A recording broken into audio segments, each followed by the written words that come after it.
Thank you, Jack.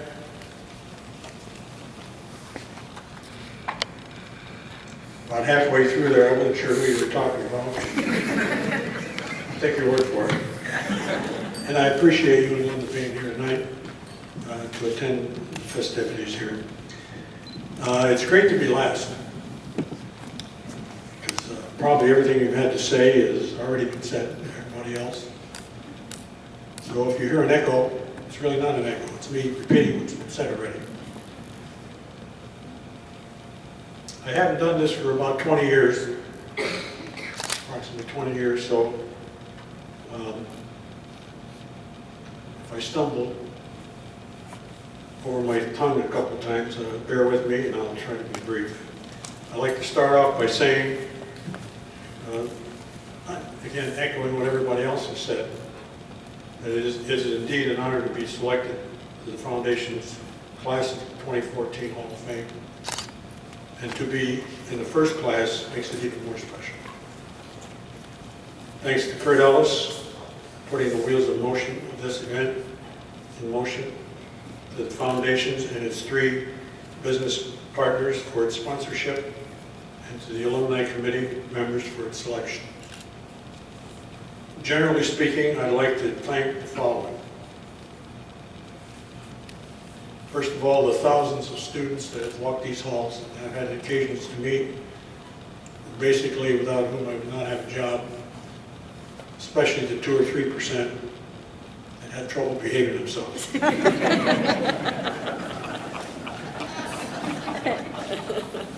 To the many teachers who were charged with the duties of educating these people and occasionally have problems in the classroom, for their assistance and cooperation in handling their referrals. To the hundreds of support staff members who also had some difficulties at times in the cafeteria, on the school bus, in the parking lot, etc., for helping me solve whatever specific problem that came up. To the administrators and school board members for the backing which I seem to need constantly. Finally, the community for their support and for giving me the opportunity to work for them for 36 years. The contributions of all of the aforementioned people were vital, and once again I say thank you very much. Specifically, when I think about my job at Saline, there are some names that come to mind, and I'd like to mention these people. Some you'll recognize, some you will not. First of all, Mike Rotuno used to be teacher, coach, and assistant superintendent here at Saline during some of the years when I was working. Mike in 1959 gave me a call. He said, there's an opening at Saline High School. Are you interested in coaching and teaching? Without that call, who knows where I would have landed. Leo Jensen, Elmer Houghton, Howard Hill, Dwight Reynolds. This is probably the same interview committee that interviewed Paul. It was a tough team, basically. We met at Leo's house, and I want to repeat the qualifications that were necessary.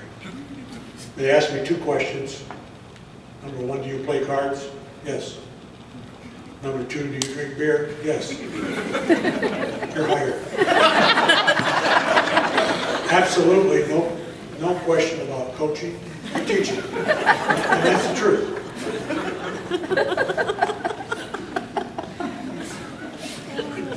Harold Hintz, in 1966, after 7 years of teaching both at the junior high and high school,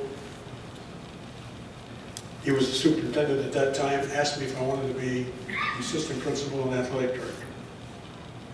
I said yes, I accepted, and it's a job that I remained with that particular position until my retirement in 1995. Whatever success I may have had as assistant superintendent, or athletic director, or school administrator, I owe to Harold. Basically said, if I got to do your job, I don't need you, which stuck with me all the time. Harold was an outstanding superintendent, better person. His retirement was sorely missed. Paul Tebow, fellow inductee, retired principal, and my boss for 30 years. Paul covered for me about 1,000 times when, if you can believe this, parents were not happy with my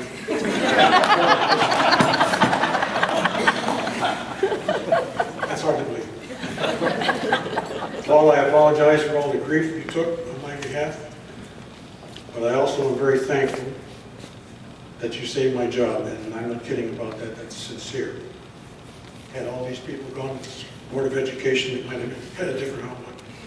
My family, to my wife, Janet, sitting here tonight, finally realized what for better or worse meant when she had to be both mother and father to our 4 kids while I was busy at school during the day and many of the nights. I thank her for her extra effort, and I double that for putting up with me for 57 years. My kids got an excellent education, K through 12 at Saline High School, all 4 of them. That's the good news. The bad news is their father went to school with them, high school with them, every day. And if you have teenagers, you know that's their worst nightmare. I want to thank them for making the best of what they thought was a bad situation. Thanks so much. Last, and certainly not least, and at the risk of mixing church and state or being politically incorrect, I'd like to thank God for giving me whatever talent it took to do my job. We all settle in our occupation and are very proud of what we do, and that's the way it should be. However, I think we're kidding ourselves to think that we can do this alone.